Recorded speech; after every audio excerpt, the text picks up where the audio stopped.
Добар ден, почитувани. Ова е најновата Телма амбуланта. Петочното издание го реализираме во соработка со клиничката болница Жан Митрев. Денеска акцентот ќе биде ставен на депресијата за време на бременоста и после породувањето. Како се манифестира и препознава овој проблем, на каков начин се третира, зошто се јавува депресија во бременоста и во периодот после породувањето, во периодот кога повеќето жени велат дека го искусуваат најсреќниот момент во животот.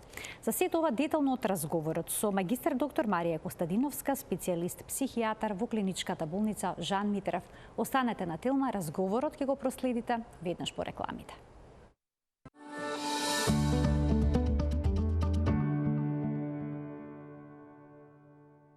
За поспородилната депресија, но и депресијата за време на бременоста. Денеска разговараме со магистар доктор Марија Костадиновска, специјалист психијатар во клиничката болница Жан Митрев. Докторке, добре ни дојдовте во студиото на Телма повторно.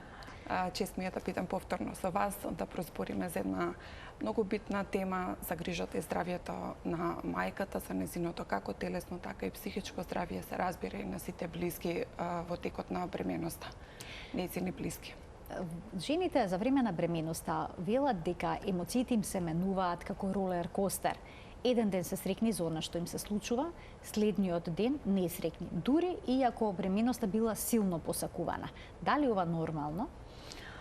Така е, навистина поминуваат низ бура на емоции, нормално е, бидејќи од една страна они го очекуваат да дојде на свет новороденото, но исто така се појавува одредена загриженост како се ќе тече бременоста и исходот околу породувањето. Но оно што е битно, да, навистина е нормално, бидејќи жената веќе се наоѓа во една друга состојба кога е бремена за разлика кога не е. Тоа опфаќа промена на хормоните, односно порастот на простагладин и естрогенот, кои што влијаат практично на овие еден начин на изменливо, променливо расположение кај жената. Дополнително и емотивниот дел, колку бременоста била посакувана, на која возраст се јавува бременоста, дали е спремна жената за да отпочне бременоста, да издржи, дали има поддршка од поблиските. Тука веќе наидуваат и моментите да се размисли колку и како ќе се одвива уреден тек на бременоста, дали ќе донесе на свет живо и здраво детенце и како ќе биде самиот момент на породувањето. Воедно жената во текот на сета таа бременост, знаете, доживува одредени промени на телото. И сакало или неќело влие за да размисли како она се доживува од страна на надворешниот свет, од околината. Дали повторно ќе биде привлечна, дали ќе биде атрактивна.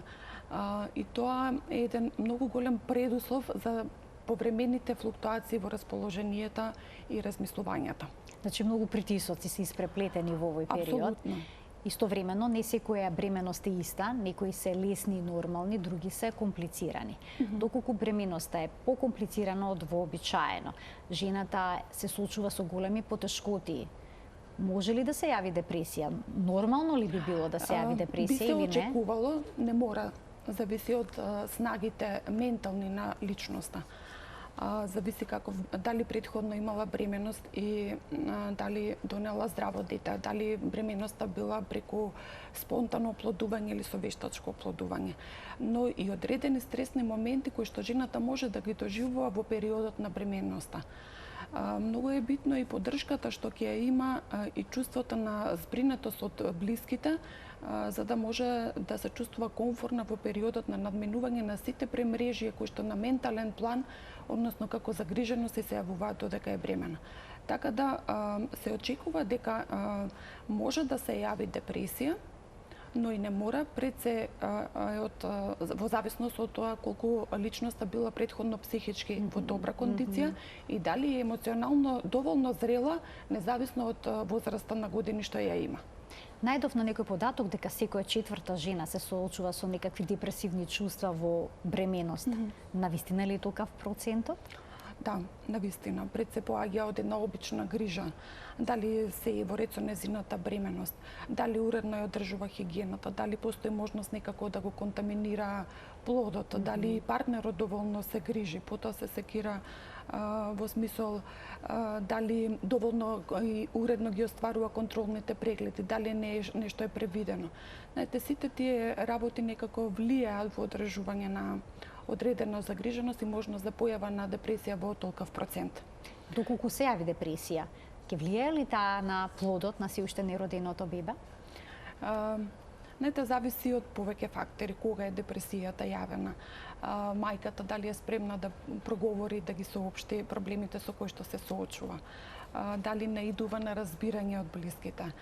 Се разбира, во овој временски период е многу пожелно да се проговори со стручно лице, бидејќи понекогаш кога мајката се соочува со проблеми, вели, зар не е срамота јас тука на свет носам дете, а да кажувам дека ми е мачно или дека ми е тешко или дека ми е тешко да станам, пример, да се истоширам.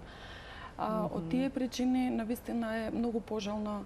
Има и понекогаш и коментари од околината дека жената претерува, дека тоа е нормален процес, размазана, лигава и слични такви епитети. А всушност навистина доживува бура на емоции, на стравови и тоа е она заради кој што она навистина се доживува себе изменета и е потребно да добие помош. Потребно е да добие разговор, третманот понатака зависи во зависност од клиничката слика, односно тежината на депресивната симптоматологија што ја пласира. Доколку има потешка клиничка симптоматологија на депресија, дозволено ли е да се пијат лекови во бременоста, антидепресиви? Или нешто друго за смирување? Така, во текот на бременоста може да се јави поманифестна вознемиреност или до степен на депресија, развој на одредени психички состојби. Тоа што на нас ни е битно е дека мора лично да оствариме контакт со трудницата. Во даден временски период мора да се смири и да се даде лек. Го мериме бенефитот, односно користа наспрема ризикот. Но смирувањето на трудницата, давањето на адекватна терапија која што ќе ги повлече депресивните симптоми, всушност укажува дека веќе мајката ќе биде спремна да го пречека моментот на незиното породување, донесување на свет на бебето и се разбира грижата за новороденото по породувањето. Доколку не се пристапи кон лекување, тогаш може да се очекува вознемиреноста да расте, трудницата да е неспокојна, понекогаш да посегнат по алкохол или по некоја психоактивна супстанца и да довлоши веќе актуелно нарушената психичка состојба. Дали и благите депресивни чувства може да ја отежнат подготовката за породувањето? Благите чувства на депресивни, знаете, понекогаш може да бидат стимул за да се надмине. Да се посвети грижата на себе, грижата околу набавување на работите кои што се потребни за новороденото, да ги споделат работите со партнерот и полесно да се надминат. Но доколку симптомите веќе проградираат и од ден на ден земаат замав и траат секојдневно и континуирано и повеќе од 2 недели, веќе тоа ни е јасен знак дека сепак на трудницата треба да се даде конкретен лек за да се стабилизира незиното психичко здравје. Доколку се јават вакви чувства, вакви емоции, анксиозност и депресија за време на бременост, дали таа ќе се провлече и во периодот после породувањето? Се е индивидуално, можно е да се провлече, со оглед дека потребен е најпрво и временски период за да проделува антидепресивната терапија и почетокот кога ние отпочнуваме да го даваме лекот и во кој период од бременоста е отпочнато лекувањето. Се разбира со помош на лекарствата, депресијата за краток временски период почнува да се стабилизира и симптомите да се повлекуваат. Така да мајката потоа во целост ја превзема улогата на мајката и ја воспоставува релацијата со новороденото после раѓањето. И сега доаѓаме до оној момент да се стане мајка. Тоа огромна животна промена, драматична промена во секојдневните рутини. Многу жени не се подготвени за сето тоа. Па дел од нив велат дека се премногу среќни, тоа дека е најсреќниот момент во животот, но други се враќаат дома со солзи и плачење. Некои дури во болницата ги чувствуваат тие емоции на вознемираност, на несигурност и слично. Дали е тоа постпородилна депресија или не? Не, тоа е постпородилна дисфорија, односно краткотрајно пореметување во расположението кое што е проследено со пореви на плачење, вознемиреност, несигурност, растревоженост околу грижата. И знаете, жената спонтано плаче, не знае зашто плаче, бура на емоција опливуваат, се прашуваат дали ќе може да се поврзи со детето, да се грижи за новороденото, и сето ова е резултат на тоа што додека жената е бремена, е високо нивото на естроген и прогестерон. Но непосредно по раѓањето овие хормони нагло се намалуваат и се смета дека тоа е една од причините заради кои што се јавуваат овие така наречени baby blues или као благо дисфорично пореметување на расположението. И битно е дека понекогаш жената се чувства силно заморена и не успева да одспие, дури ни во периодот кога бебето одспива, се смета дека тоа може да е резултат на тоа што во моментот вистински се соочува со новите одговорности што ги има како родител и како мајка, а измеѓу настапува нели краток период од едното до другото доење, па практично она не успева да одмори. Всушност и преморот, значи, си има своја улога во сето тоа. Така, и битно е дека овие симптоми од прилика би требало веќе до 10-тиот ден да се повлекуваат. И затоа се смета дека оваа фаза првична не бара медикаментозно лекување, Оно што се нарекува baby blues. Baby blues, да.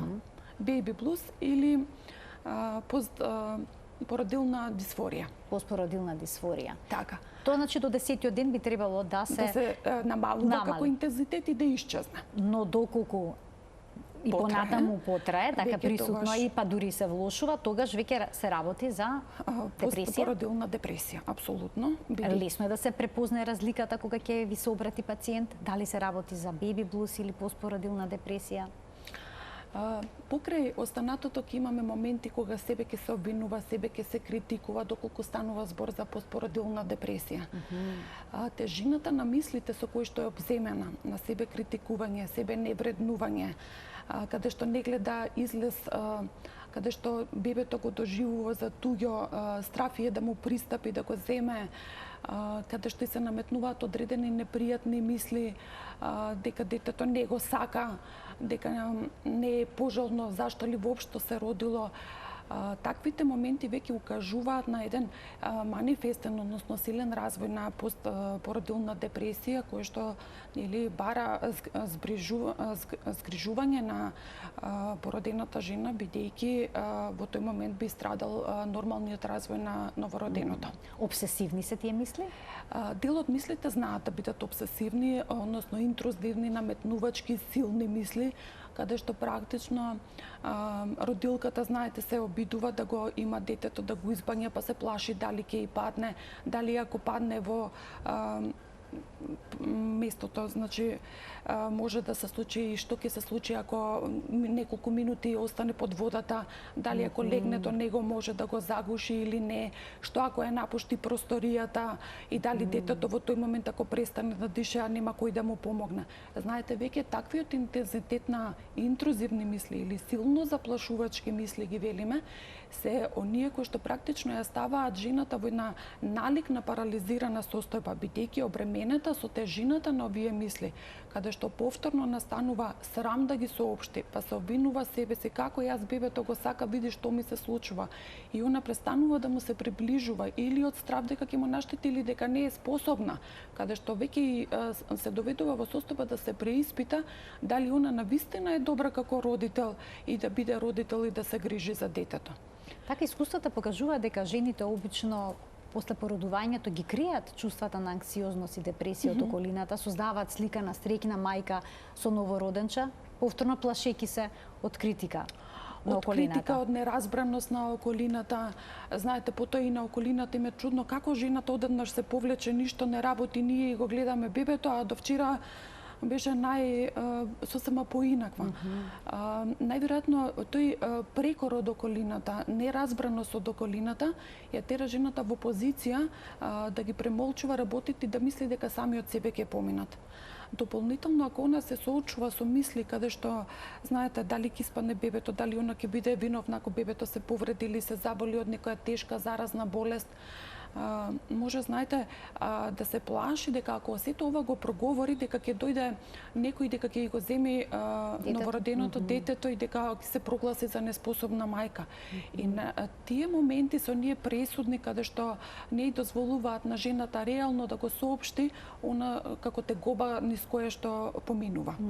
Колку често се јавува овој проблем? Што велат истражувањата? Истражувањата кажуваат дека некаде од прилика околу 15% од породените жени развиваат постпородилна депресија, дека вака евентуалниот развој на АК, обсесивно-компулсивно расстройство или вакви силни интрузивни наметнувачки мисли се од прилика околу 4% кај породените жени. Дали начинот на кој што се породила може да игра улога во поттикнувањето на депресивните чувства?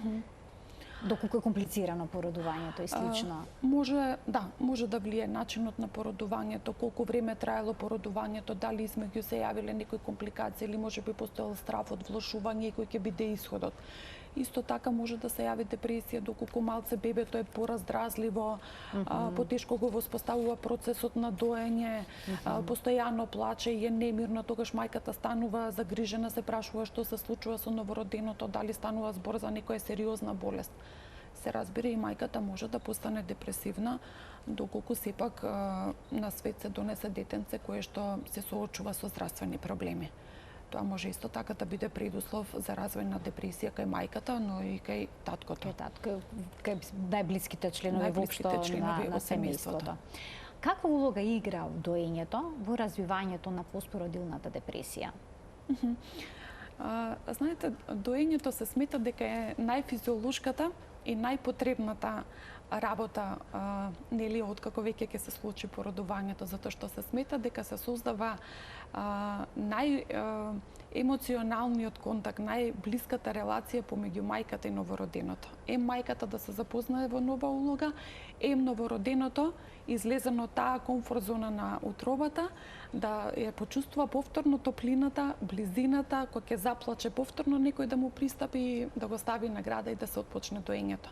Тоа е многу битно заради овој физички контакт, но исто така се смета дека во моментот кога малото почнува да дое и да цица, практично се ослободува окситоцин, што како еден вид на хормон овозможува дополнително како зборам хормон е фактор плюс за да настане емоционалното дозближување. И дури се смета дека окситоцинот овозможува и понатамошните релации на социјален план да се остваруваат понепречено, односно да бидат поблиски релациите. Значи, колку родилката е во можност да го дои детето, тоа е подобро за емоционалното здравје на новороденото, а се разбира и на мајката. Многу често се случува по породувањето, мајката да не ја почувствува веднаш таа блиско со своето бебе, да не се чувствува како мајка, да не го сака премногу бебето, нели? Велат обично кога ќе го земаш бебето во раце, тоа е најголемата љубов, но тие не го чувствуваат тоа во првиот момент. Дали ова може да доведе до постпородилна депресија? Доколку на почетокот веднаш не се развие може таа само релација. да е моментална конфузност, моментална збунетост, бурата на емоции, бурата на хормони, што претходно го објаснев, падот на естрогенот и прогестеронот. Но веќе се очекува првиот, вториот ден да се осети како иде тој развој на близина. Дали мајката со лесно и со убаво го прифаќа детето, дали му се радува кога доаѓа, веќе да се труди да се воспостави лактацијата. Така да се смета дека сепак ќе има одреден период на адаптирање, но не мора да значи дека ќе се развие депресија.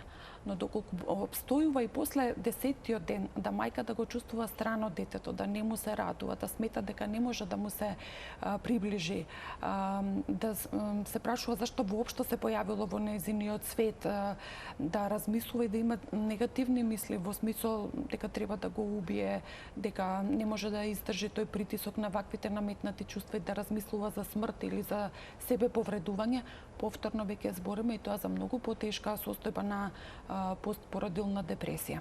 Затоа е многу важно навремено да се препознае. Апсолутно, треба да се препознае, треба да се внимава на секој симптом. Не мора понекогаш мајката да ги искажува тегобите што ги има. Треба и блиските од страна да наблюдуваат што прави мајката, дали мајката се разликува од времето пред да биде бремена и во текот на бременоста. Дали она успева да се радува на работи што претходно и носеле радост и задоволство.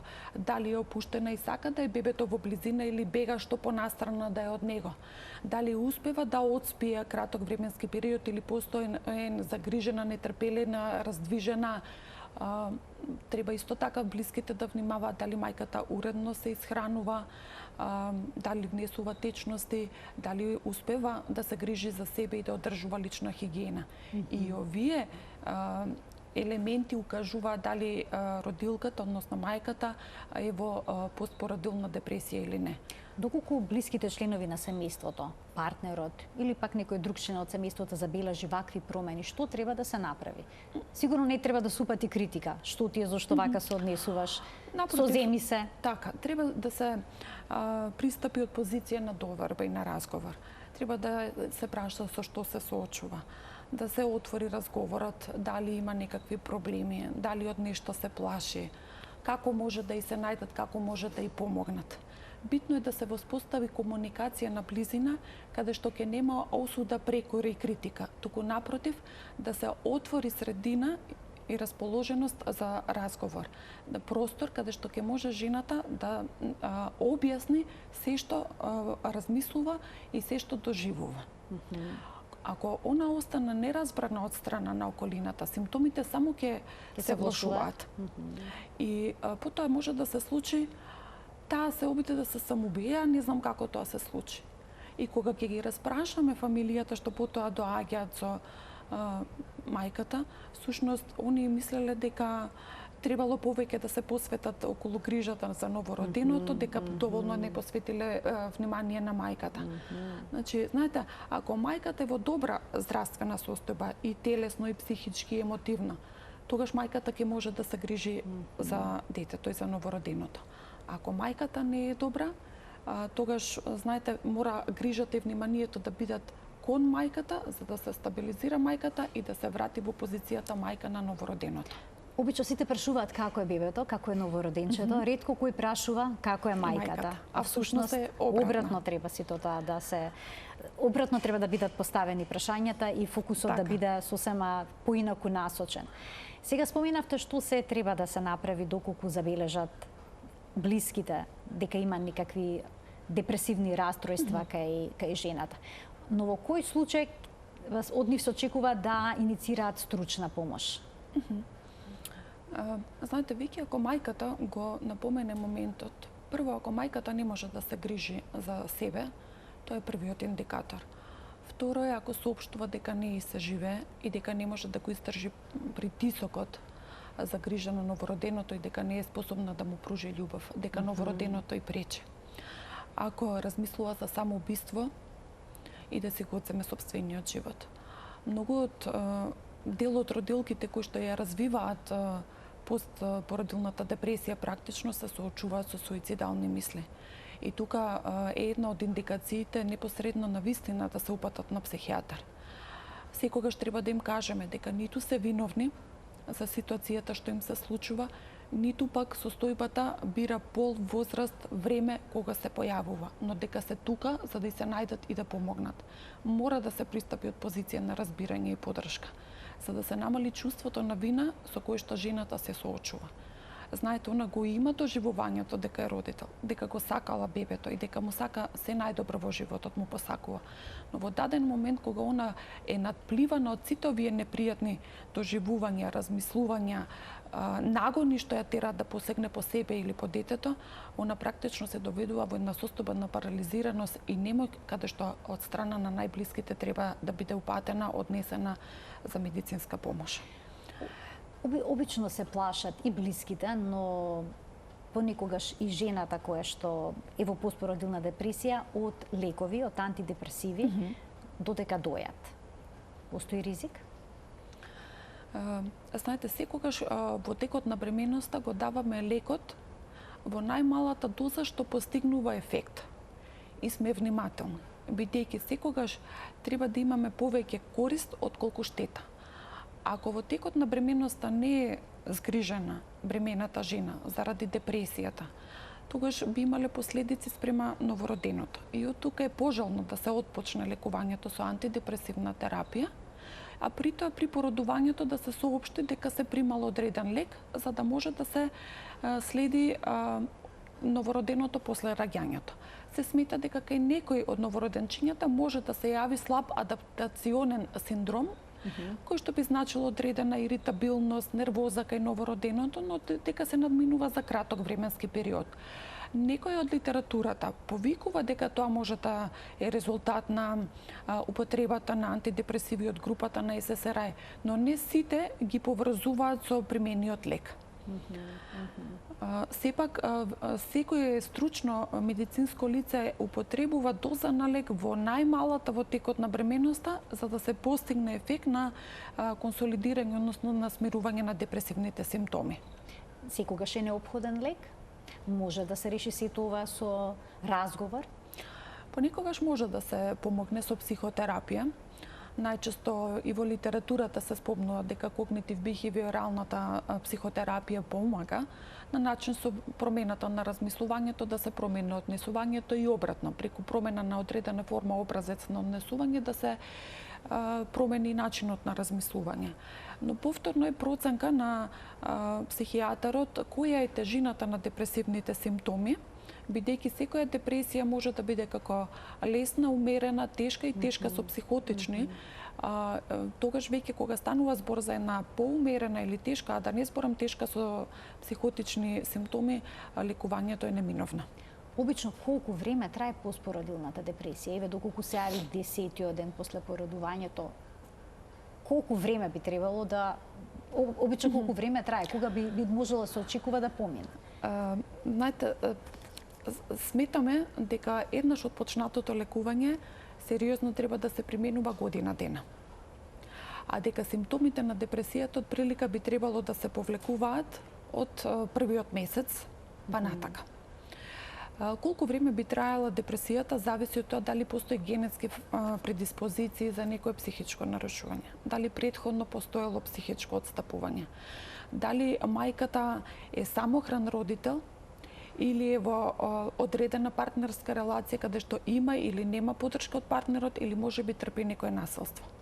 Дали се соочува со финансиски проблеми или дали едноставно го расте детето како самохран родител.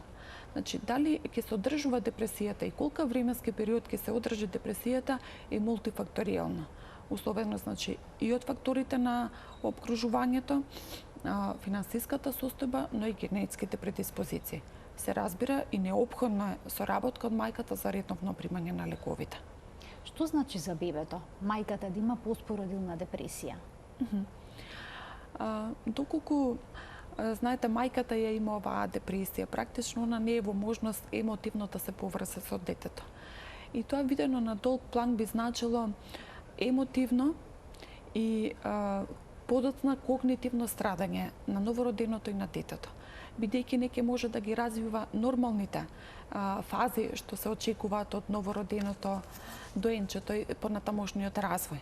Затоа е битно емоционална топла мајка, која што ќе му пружа време, топлина, љубов, која што ќе реагира на секое обраќање на новороденото, кој што ќе му пристапува со топли зборови, со нега, со грижа, со љубов. Ако изостанува сето тоа, тогаш, знаете, новороденчето расте, знаете, плаче, раздразливо е, тешко се смирува, изостанува топлина, не ја препознава ни топлината ако доаѓа од други луѓе. Особено ако повторно ќе напоменам мајката како самохран родител и ако самата треба да се справува. Доколку новороденото расте во заедницата, сепак може другите значајни блиски луѓе да дадат топлина, но ако долго време остане депресијата, кога таква не е лекувана, знаете, тоа не само на новороденото, ќе влијае и на релацијата со партнерот. Знаете, ќе се заладат, нема меѓу себе да разговараат или често ќе влетуваат во конфликтни состојби состојби, нема да наоѓаат меѓусебно разбирање и поддршка, и тоа на долги стази води, знаете, до запоставување, занемарување за потребите севкупно спрема новороденото. Докторке, доколку жената почувствува вакви чувства во првите десетина дена после породувањето, советувате ли понекогаш да го остави бебето во домот, да се погрижат некои од блиските членови на семејството, таа да излезе, да прошета, да седне на кафе со пријателки, можеби, не знам, да прошите низ продавници и слично? Пожелно е грижата за себе. Една таква дистракција би помогнала да излезе малце од дома, да се опушти, да се релаксира, да свати дека точно е дека е мајка и дека има грижа и обврска спрема новороденото, но дека треба да се грижи за себе. Се што годи на жената, што е позитивно за враќање на животната енергија и хармонија, е потребно да го направи. Престој во природа, разговор со блиски луѓе, обкружување со луѓе кои што имаат поддржувачка енергија, елементи на разбирање. Знаете, дури тоа е потребно и да го направи и во моментите пред породување, да обезбеди група за поддршка. Кој човек ќе биде тука да се најде околу новороденото, кога она ќе легне да заспие, да ги измие садовите, да се погрежи за домот. За мајката измеѓу првите, особено десетина дена додека се навикне на новата состојба, да успее да отспие додека и бебето отспива измеѓу интервалите за доање. На тој начин она ќе успее лесно да се адаптира на новиот процес и да не го доживее како тежина или пак да биде причина за развој на депресијата. Една од причините. Значи би требало да бидат подготвени за она што следува во периодот на мајчинството. Заедно и мајката и партнерот, се разбира и поблиските. Да немат идеализирана слика, романтизирана за тоа што значи мајчинството и родителството воопшто. Да, треба да се привикнеме ние на условите со новороденото. Така. А се разбира прво да се задоволи состојбата здравствена на мајката и на телесен и на психички план. Ќе ги поканиме гледачите од овој момент да се вклучат во денешната Телма амбуланта со нивни прашања. Почитувани, емисијата е контактна, ве очекуваме со ваши искуства можеби на оваа тема. Докторке, оние жени што еднаш минале низ постпородилна депресија, се плашат повторно да забременат. Се плашат дека и следното породување ќе им следи исто период на постпородилна депресија. Зголемен е ризикот кај оние кои што еднаш биле изложени на вакви чувства и на вакви емоции, тоа да им се повтори? Постои можност да се повтори, но она кое што е позитивно е дека веќе мајката ги препознава симптомите. И знае да се охрабри и да каже ова лесно го поминавме. Дел е од бременоста, дел е од породувањето. Знае да ги проговори, веќе не се срами, затоа што од претходното искуство веќе израснала детенце. Па потоа контактирала со блиски пријателки и они соопштиле моменти. Реално ова, знаете, така и лесно променливо расположение по породувањето, скоро 75% се јавува од кај породените. И меѓу себе си разговараат пријателките. Кога веќе ќе најде втората бременост, она ќе се соочи, да, нормално е да се појави моментот да се запраша што ако повторно ми се јави, дали ќе биде со истата тежина. Но она кое што е битно, да збори за своите доживувања, да ги изнете здравите сегменти, капацитети во себе, како претходно се справувала со состојбата и да знае дека сепак во даден момент, ако стварно има потреба, дека тука постои медицинска помош за да се надмине состојбата. Имаме гледач, ќе го вклучиме во програма. Добар ден. Добар ден. Повелете. Поздрав до вас. Благодарам. Јас депресија имам можеби и од породувањето. Се гледам емисијата, баш ме се интересира и со таблети сум, пијам таблети за смирување. Све. И дали се лечи ова депресија? Може 20 години сум породена. Така, вие веќе 20 години сте во депресија, тогаш сте ги почувствувале првите симптоми, сега свативте всушност дека од тука ви почеле на контроли, одам и на психијатар и на невролог. Дали се лечи? Така, дали може еден ден да не примате лекови и тоа да се нормализира? Да, како другите жени, како да не со вака. Така, ви благодарам за вклучувањето во програма. Значи, депресијата понекогаш е потребна, да се следи дали постои можност за да се прекине лекувањето, но на почетокот обавезно се препорачува најмалку година дена да имаме непрекинато лекување со антидепресивни лекови во доволна доза потребна за да се повлечат депресивните симптоми. Она кое што е битно и како што кажа гледачката дека ке не обстојува депресијата, но дека она континуирано посетува и невролог. Значи имаме дополнителна здравствена состојба која што допринесува за да се одржува депресивната состојба. Понекогаш кај луѓето навистина може во периодот на репродуктивниот период, кога е најголемата стапка за појава на депресија, да отпочне депресијата, а да обстојува низ животот. За тоа зависат дали е пропратена со други здравствени состојби, дали редовно се земаат лекарствата, дали има начин како изнаоѓа да се ослободи од сите симптоми на стрес и вознемиреност кои што се пропратни низ животните периоди. Значи, она кое што јас го советувам е да се изнајде и начин одредено хоби, релаксација, покрај редовното земање на терапија, за преку тоа што ние што ќе го работиме и ќе го исползуваме да ни овозможи да почнеме да се себе вреднуваме, себе цениме и да ги намалуваме чувствата на депресијата. Понекогаш и работната терапија е дел од процесот на третман на депресијата. Докторке, некои истражувања покажуваат дека 50% од жените со постпородилна депресија не се диагностицирани. Дали истата состојба и кај нас или можеби кај нас е уште поголем процентот? Мислам дека кај нас е уште поголем процентот. Прво е заради стигмата за менталното здравје. Многу од луѓето се плашат да проговорат со какви мисли и какви доживувања се соочуваат. Морам да речам дека се уште постои момент каде што побрзо ќе се обратат на гатач или бајач отколку да се обратат на психолог или психијатар. Исто така влијае, знаете, елементот што го напоменав дека жената стравува да го соопшти она низ кое што поминува. Од страфот од фрленост, од страфот прекор, и тоа е еден предуслов зашто е битно жената да редовно остварува севкупни прегледи, а меѓу другото, ако е потребно и гинекологот акушер да го размислува делот за евентуален скрининг од депресија во периодот на бременоста или евентуално ризик, да ги проценува ризик факторите. Ризикот за одредена жена да западне во постпородилна депресија.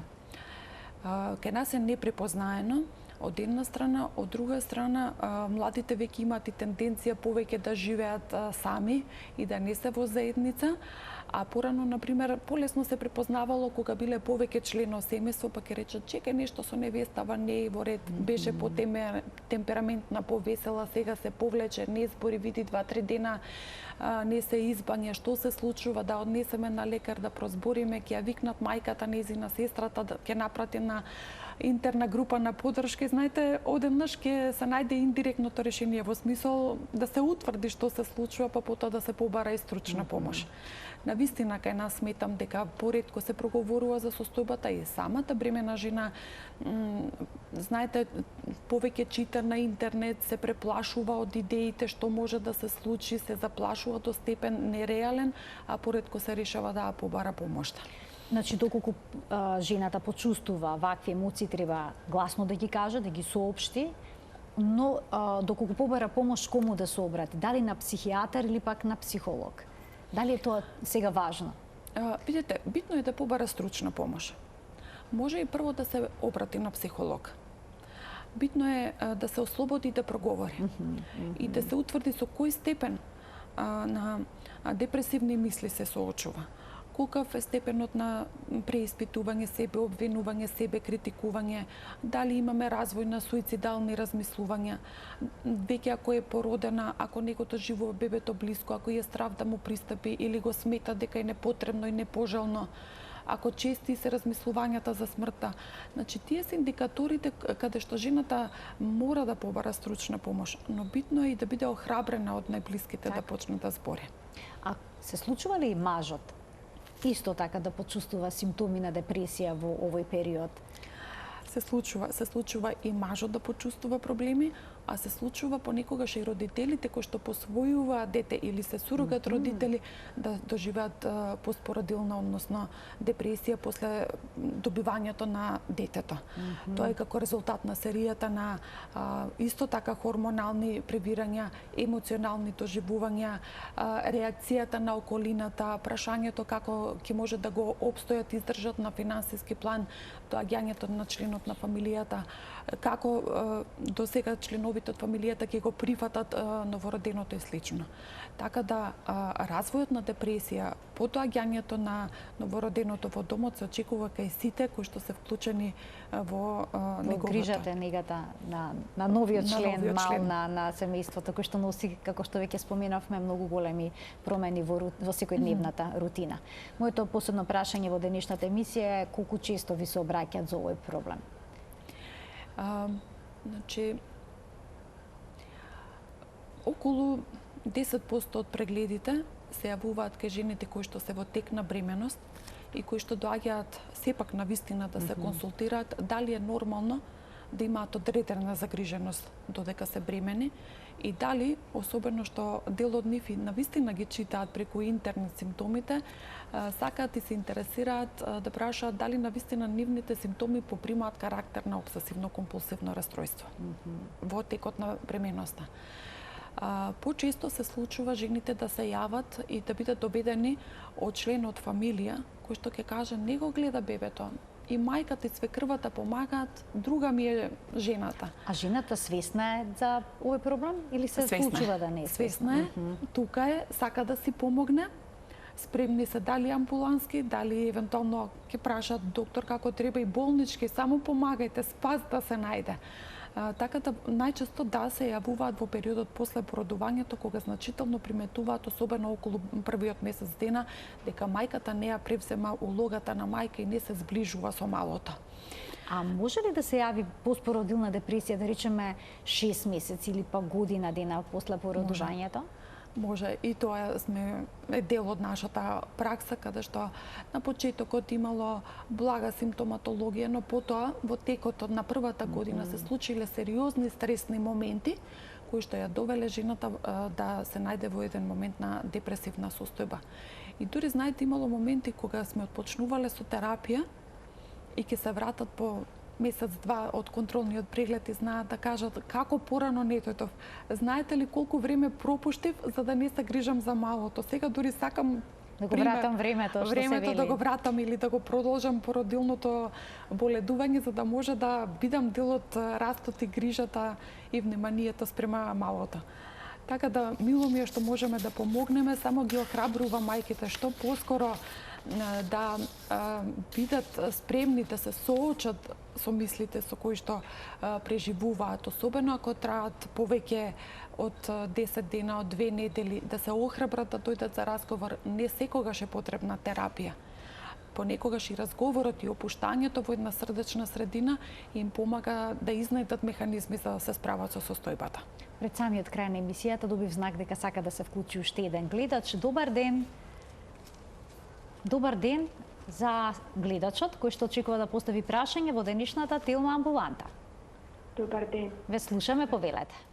Јас значи сега имам дете, ама пред да бидам да го имам детево, имав некој така депресија и пиев терапија, ама во текот на бременоста не земав терапија, и еве веќе детето порасна, има 3 години, ама веќе долго време јас немам потреба да може би малце не со темата, ама сакам да ја прашам докторкава, бидејќи е психијатар, дали немам потреба да имам со мојот сопруг контакт, како да поопширно да ви го кажам тоа. Немате желба? Так, да. Дали тоа е нешто во споено со психичка база? Зашто мене гинекологот ми кажа дека тоа е споено со тоа и дека треба да посетам психијатар. Так, психијатар. Така, добро, ви благодарам за вклучувањето во програма. Се случува жените после породувањето да изгубат интерес за партнерот, за сексуалниот живот.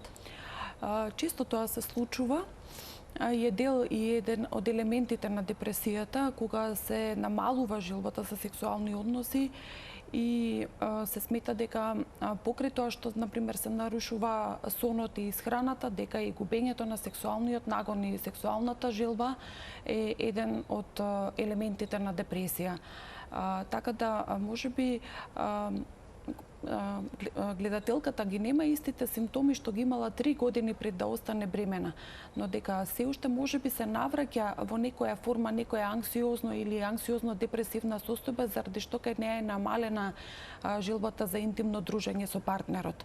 Од тука, навистина советувам да се обрати за разговор, да се поттикне, да се види дали е само тој единствен како проблем или постојат и други кои што би можеле севкупно да се дефинираат како депресивна состојба. Се решава овој проблем со психијатриски преглед, со грижа и со некоја терапија? Може и преку разговор да се види која е причината за раздалечување помеѓу брачните партнери, а понекогаш ако е потребно се дава и терапија. Зависно од причините и измеѓу состојбите во бракот. Понекогаш и грижата за новороденото на мајката може да значи малце да се дистанцира од партнерот, што не значи дека е намалена желбата, туку да е повеќе, знаете, препосветеност и преодговорност кон новороденото. А некогаш и преморот го наведуваат како А и понекогаш и преморот фактор да има свој одраз. Ви благодарам многу за денешната Телма амбуланта, за вашето денешно гостување во Телма амбуланта. На еден прекрасен начин ни ги појаснивте сите аспекти на ова сложено нарушување кое што воопшто не е ретко и во бременоста и веднаш после породувањето. Мило ми е што имавме можност на оваа тема да проговориме. Се надевам дека на многу од жените, а се разбира и нивните брачни партнери и пријатели ќе помогнеме за да препознаат дел од симптомите, ако имаат потреба да побараат помош и советување. Ви благодарам уште еднаш, почитувани магистар доктор Марија Костадиновска, специјалист психијатар во клиничката болница Жан Митрев, беше гостинка во студиото на Телма. Ви благодарам што ме следевте и денеска. Имајте убав ден.